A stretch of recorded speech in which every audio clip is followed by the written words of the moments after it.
Hi friends, welcome to episode 92. It's the bank holiday weekend, so traditionally it's going to rain, although maybe not, it's dull out there. I had hoped to be a lot further forward with this project. I've been spending an extra couple of days up here during the week as well, which would hopefully have pushed things along a little bit, but it hasn't. So we're still really quite behind. I had hoped, but by this weekend, I would have been able to rub down those ceiling panels that you saw us do at Christmas and get them ready for the final coat to go back in the bus as soon as I put the panels back on the outside. But unfortunately, we are well behind now. Loads of little problems, but you know, and I don't bother to film all of it. I film bits of it, but a lot of prep during the week I've been doing, and it's really not very interesting. So I get home and I look at it and think, I'm not going to include that in the video. So you know, I'll spare you that. Anyway, this is going out today. It's going off to Swanley. So I'm going to shift this out, which is going to give me a lot more space in here to do those panels. Now, the advert panels are the most important thing at the moment. They're my hot topic. I need to get those back on this, because of the order of events, will be starting at the top and then working my way back down again. Unfortunately, the paint went a little bit funny. So if you've looked at episode 91, if you've seen that one, you'll see the problems that I was having with the paint. I may well go back to using that Tekaliod oil-based paint. But that causes me a bit of a problem with the events of the work I need to do up here. And I'll talk to you that later on. So anyway, I'm going to put the kettle on. And then I'm going to move this outside, ready for Peter to take it down to Swanley today. And I'm going to get on with this. So, right, well, stick around. Let's see what we managed to get done today. Right, being the bank holiday weekend, I had an extra day, bank holiday Monday, so I got quite a bit done. So I'm going to have to hold over some of the stuff for the next edition, episode 93. But anyway, so this one will feature the work I did on the back of the bus. I'm doing a bit of paint stripping, I'm doing a bit of filling, I've repaired that little lamp box thing, I've got that done, and we are prepping, ready to put the advert panels back on again. So quite a bit of activity on this one. I'm going to also feature a little bit towards the end about the type of adverts that were on 3461, seeing as we're now working on the advert panels, and also a very small amount, thank you to Peter Figg for supplying me with a picture of the Swanley 100 Centenary. So let's kick off.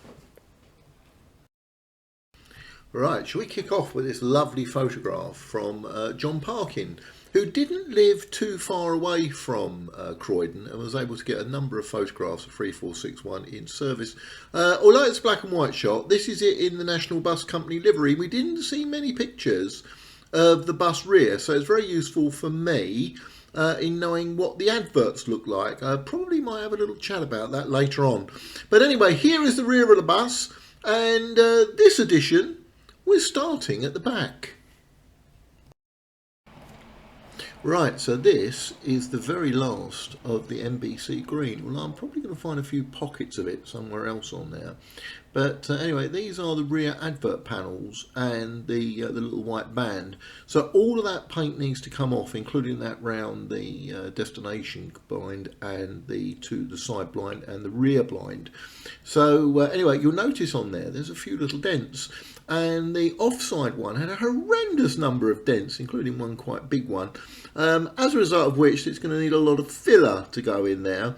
So I need to clamber up the ladder and make a start on it.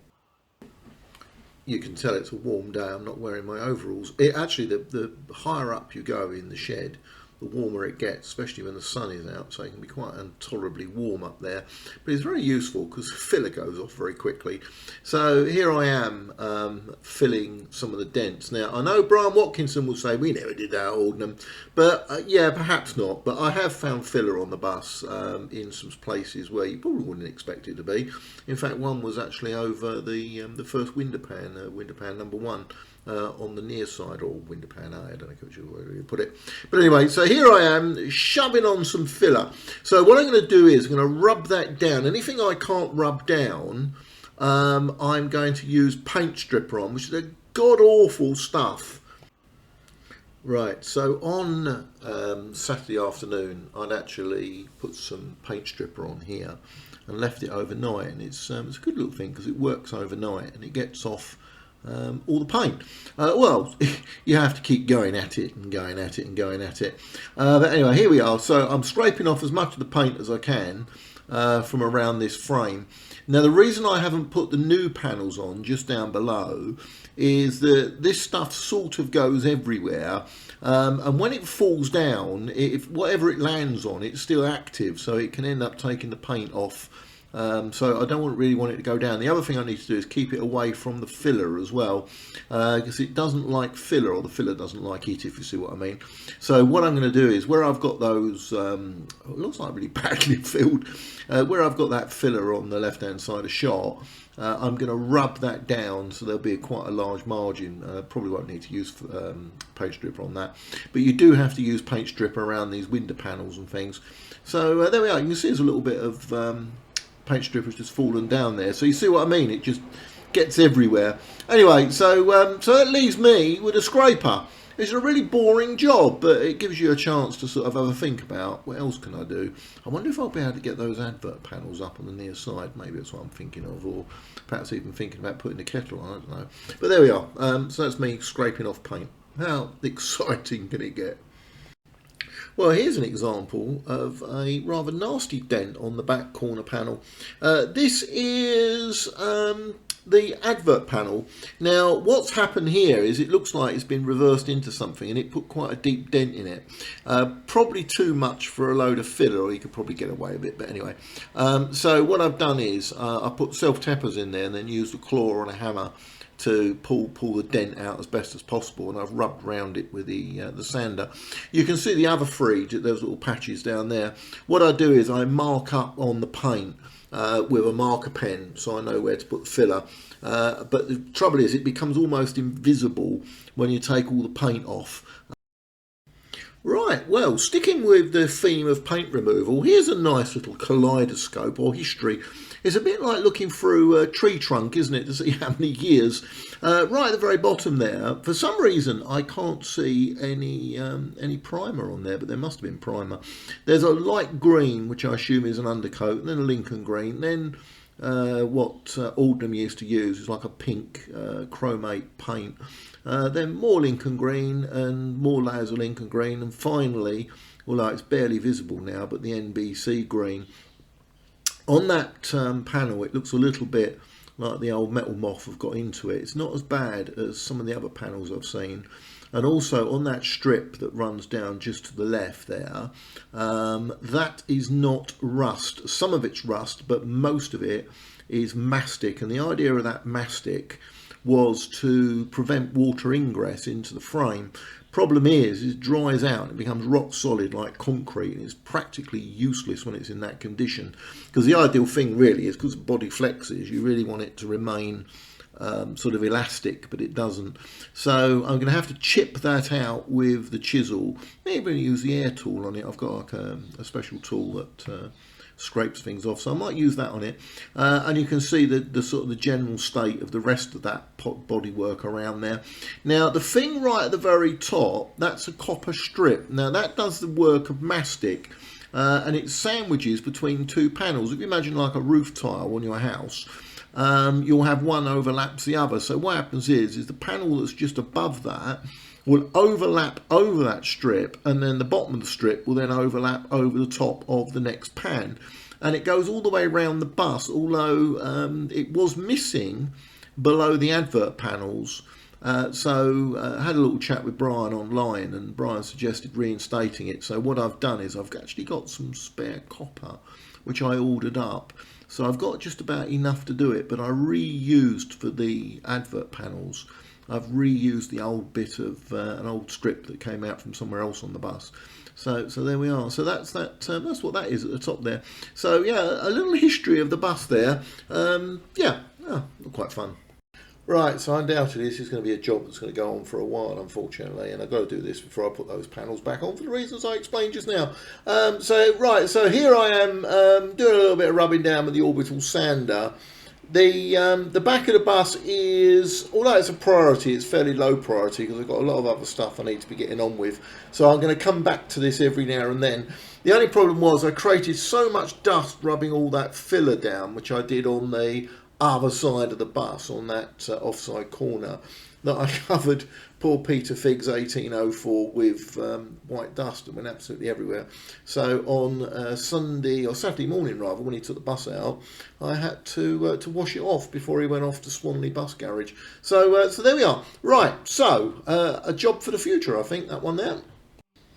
Oh, then there's this. So talk about creating dust. Here I am inside the RT. This plinth ages back had a big hole in it. It rusted through from the other side. So a colleague of mine called Alan Wells popped up to the barn 2 years ago, and he re-welded in the bottom of that plinth there because it had really gone through quite badly. So what I did was I put a very quick coat of paint onto this plinth. Oh, my disc has come off there. Look. Oh, I don't know. I have to get a new one of them.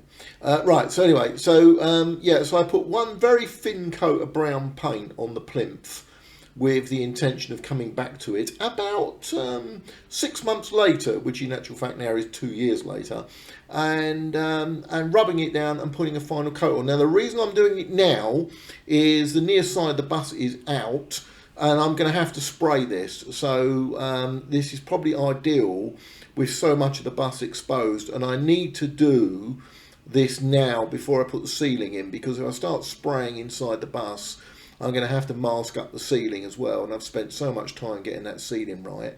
I just simply don't want to do so much masking up. So we need to get that out of the way now. I'm not going to do it this weekend though, so you'll be pleased to know. It's going to be a job for the future, hopefully in a couple of weeks' time, maybe early September. So, but I need to just get both plinths, the left and right, sort of rubbed down, ready for respray.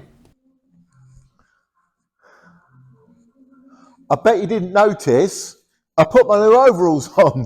The other overalls had completely given up. So I'm going to keep them for painting, and I've already, within about 5 minutes, managed to get all dust all over these. That's the problem of being down here. It's really dusty. But anyway, the new overalls, I bought 2 of them about 2 months ago, and I thought I'll hang on to those old overalls until I absolutely have to give up with them, and I've given up with them now. So yeah, nice new overalls. How about that? Right, as I say at all the end of these little bits to camera, let's push on.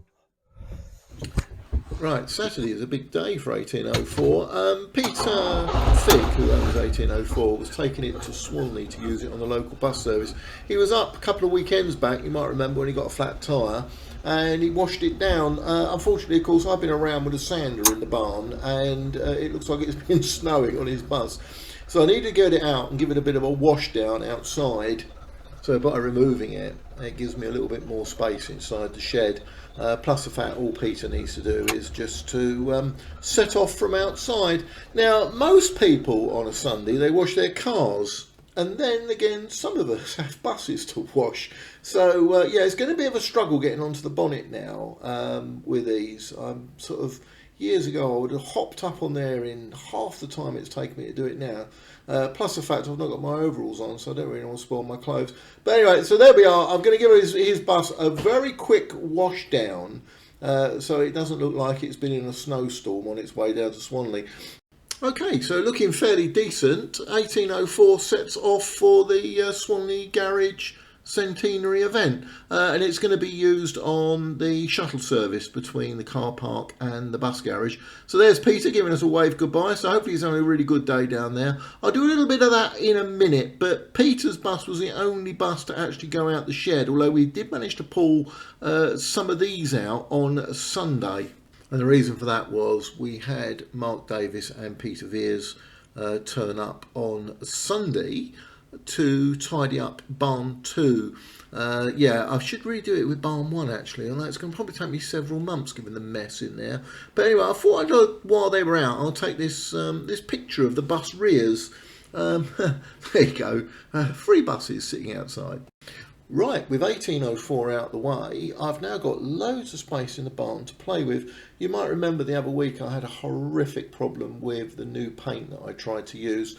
But luckily I've still got a very small amount of Tekaliod left. So I've rubbed the panels down, dry, then wet, then dry again to eventually hopefully get a reasonable surface. But I haven't got much of this Tekaliod paint left. So let's see how we get on. Right, I'm not sure if I've got enough paint in this tin to do both those panels. Let's see what we've got. I've already given it a stir. There's a bit of skin in there. Never mind. Always happens. When you've got so little paint in there, what happens is you get a skin forms. What we really need is at least half a litre of paint. At least that. Well, I could have put a bit of thinner in and take it up a bit more. No, we get in there to half a litre. Let's have a look. No, we're not, are we? We're currently at 350 millilitres.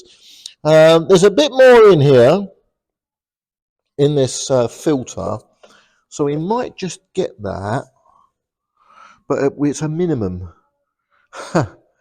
I have got some other oil-based paint as well, but there might be a slight colour variation. Not that it's going to matter much, but that might have a slightly different colour to it. Come on. Yeah, like squeezing a lemon, isn't it? Trying to get the last bits of paint out of here.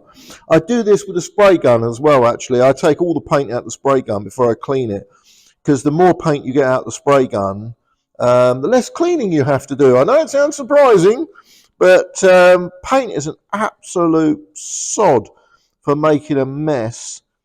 I'm just looking at the bottom of this can. It's gone rusty. Look at that. Look. See, it's really old. This paint, as I said before, is in excess of 30 years. There's a sticker on the bottom there. It doesn't give me a date. It says 042. It's certainly not 1942. It's more like about I don't know, 95, probably about 95, I think. This got my friend Alan Brown got me this. I'd pay for it, obviously, but Alan got it for me. Right, I think that's about the most we're going to get out of there, and we're not far short of half a litre, actually. Oh, look, I don't know if you can see that, but there is half a litre. And we're just coming up to that mark now. So by the time I put my thinners in there, we might have enough to do those two panels. Oh, I sincerely hope so. Cool, that was a stroke of luck. Oh, a real stroke of luck. It's gone bang on half a litre now. I didn't think we were going to get there. Right, okay then. I suppose we'll cut to something a bit more interesting now, shall we? But anyway, that's the end of that can. They can go in the bin. So as if by a complete stroke of luck, had enough to do these panels and some more. Yeah, so here we are, sitting in the barn in the sun. Now what I've done is I've put them into the sunlight. No, you can't see it very clearly there. But it was really windy outside and I didn't want them to go outside because they are vulnerable. While the paint's wet, anything passing, there's a bit like a big fly trap and they go look and get stuck on the panel. Yeah, they're going to get a lot of dust anyway. Not perfect, it's not a final finish, but I really want to minimise as much as I can. So there they are, looking rather pretty in the barn.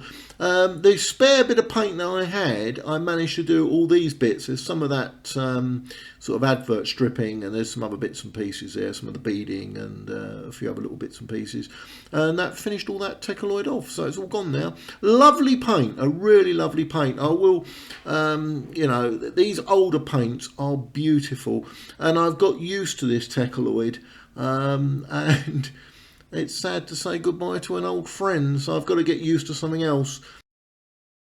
Right, you might remember this. This is the rear lamp box from the offside on the RT, and that unusual feature where the left turn indicator, once upon a time, actually used to be on this unit. You can see it's been blanked out there with some paint. Anyway, on there is the right turn indicator, the side and tail, and the brake light. Now, when I removed them, although initially it didn't look too bad, but when you open the box, you're confronted with this. Yeah, it didn't look too good in there, did it? On the right hand side there's a terminal block, and all of those wires, which is why I had to cut them out, were literally just seized in. The terminal block itself was fairly useless, and there was a fair bit of rust that had developed in there and a few little holes, so I needed to strip it all down. You also notice a T-key lock that holds it all in place. The fixings on that had failed. But I was pretty sure I could turn it around and make it look almost like new again using the original components. So anyway, so here we go with the rear lamp box unit. But before we kick off with that, I've tried to use all of the original components that came out of this unit. Some of it, obviously things like screws and stuff, had to be replaced. But the biggest problem was that terminal block. Now, they'd all seized, as a result of which I put them into WD-40 to try to get them to release the little grub screws that were in there. But sadly, they wouldn't give up, even after leaving them in WD-40 for about 3 weeks. In fact, the WD-40 in the little pot had almost dried out.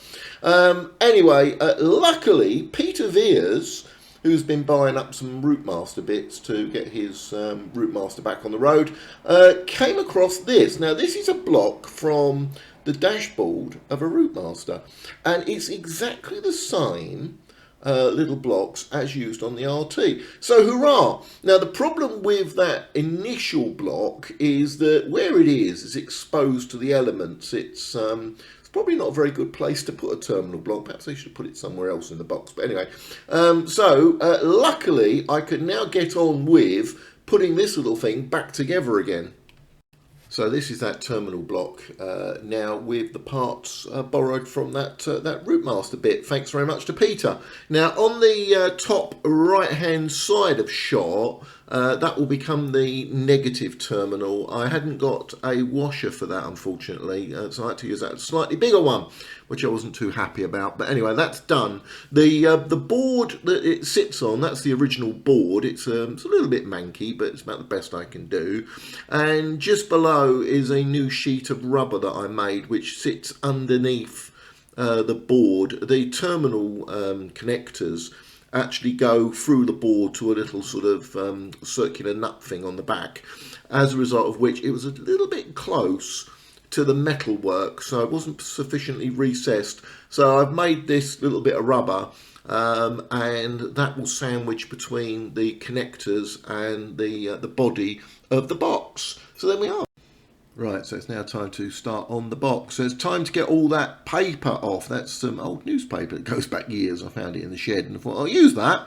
Anyway, it's been completely repainted. I've repainted the inside with about 4 coats of white paint, and on the outside I've just used some chassis black. I've not really spent much time with the outside. I just rubbed it down, got all the rusty bits off, put some cure rust on it, and then sprayed it with chassis black, which is sufficient for where it's going to be.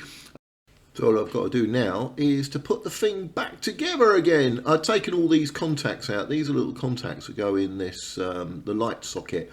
So I took them out, cleaned them up, also cleaned up the light sockets and gave them a quick repaint. So yeah, so that was a simple little task, but that is, as I said before, that is all of the original stuff that came out of this light box. It just goes to show the quality of the RT, the sort of materials they used over 70 years ago to make these things. It's real sad that so many of them went in the scrapyard, but yeah, completely different to the sort of stuff you get today, because basically it fouls and you throw it in the bin. But this sort of stuff, you can clean it up and it's good to go again. Right, so there you are, back in the box. All I've got to do is the wiring, which will run obviously from the terminal block to the little lamp holders, and I've still got to put the indicator socket back in, which was a lightweight one. And just as a point, these two lamp holders, they're 24 volt, and the one for the indicator is actually 12 volt, because the front to back are wired in series. So there we are, looking a bit tidier. So this is it when I'd finished putting all the wiring in and all the sockets in. There's a little sort of blanking or covering plate, which you can see it's currently suspended just out of the box at the moment. I'll push that back in when I've finished all the work. I've still got to wire up, obviously, this to the main loom on the bus, so until I've done that, I'll leave that hanging around somewhere in the shed. So, and I just need to test it. I just need to do a continuity test to make sure everything on there works okay.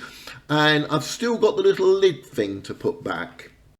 Right, so abracadabra, here's one we made earlier. Oh, sorry, here's one that was earlier.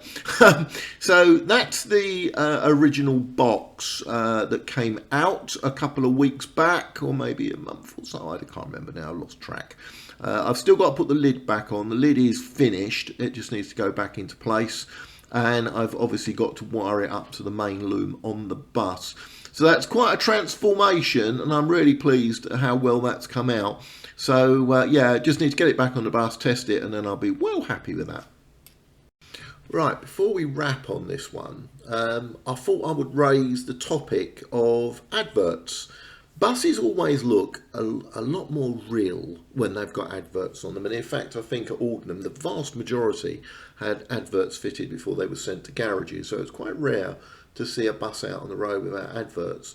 These are the contemporary adverts that were on 3461 when she was in service in Croydon. I'm grateful for John Parkin for sending me this nice colour picture. That Gloucester and Renault advert, the company no longer exists, because I did look them up to see if they were still around. But there were two different types. There was one on a red kind of background. There was this one on a yellow background. Now that side advert, absolutely horrid. There's so much to read there. It's a complete mess. When I first saw it, I thought it was an advert for a Chinese restaurant, the Red Dragon, but it turns out it's actually an advert for coaching trips to Wales. Yeah, a total mess. I really don't like that one. So one of the things we were thinking about doing is replicating the adverts that were on the bus. That one I think is definitely not going to happen, that one on the offside. But the one on the near side, this is it photographed when it was a driver trainer at Crawley, is a much nicer advert for National Express. It's simple, it's pretty, and it could work quite well. Now, my friend with DM999, Alan Brown, painted the main base colour where the advert goes. And then they got a simpler vinyl and then simply placed it over the base colour that was painted. And we could certainly go along that line with 3461 when eventually we get round to doing it. And this is not going to happen any time in the next year or so, because there's still a colossal amount of work to do on this bus. So near side pictures are quite hard to get hold of, but rear end pictures are even rarer. Thankfully John Parkin was around in Croydon and managed to get this really lovely picture of the back of 3461 in the light NBC green. So the two adverts on the rear are the proper size, so absolutely perfect. But the one on the just below the big window there, that's too small. It certainly should have been a bit bigger than that, but I think we'll probably get away with that one. But yeah, there's three. Well, one is the same, isn't it, if you see what I mean? But the two on the top advert panels are exactly the same.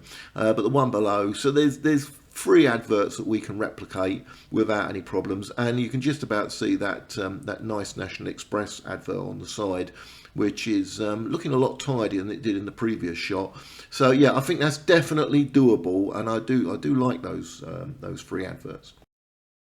Right, so before we wrap, we'll finish with our traditional social stuff. 3461 obviously is in the barn, and I'm busy painting and scraping and doing all the stuff that goes with it. This is the Swanley 100 Years Centenary event, which took place at the weekend, and that's why Peter was on his way out with RM1804 to run this shuttle service. Apparently it was a really successful event. Lots of people turned up, and you know, superb. And it also shows the really nice condition in there that Go Coach have managed to turn it into. I saw this probably about 20 years ago, this garage, and it was looking really run down. I think it had been used for like a car sales place or car repairers. So it's a credit to Austin Blackburn and his team down at Go Coach who have managed to turn it round, and it looks really nice now. So well done, Austin. And hopefully I shall get a chance to pop down and say hello at some point in the near future. But there we are. Right, so thank you very much for watching. It's a wrap on this edition. I've got quite a bit that I need to hold over, including stuff on those, putting those advert panels up, and also on the cab seat and some other bits and pieces that I've done over the bank holiday weekend. But there's far too much to cram into this half-an-hour slot. So thanks very much for watching, and as usual, YouTube will suggest some things you might want to watch.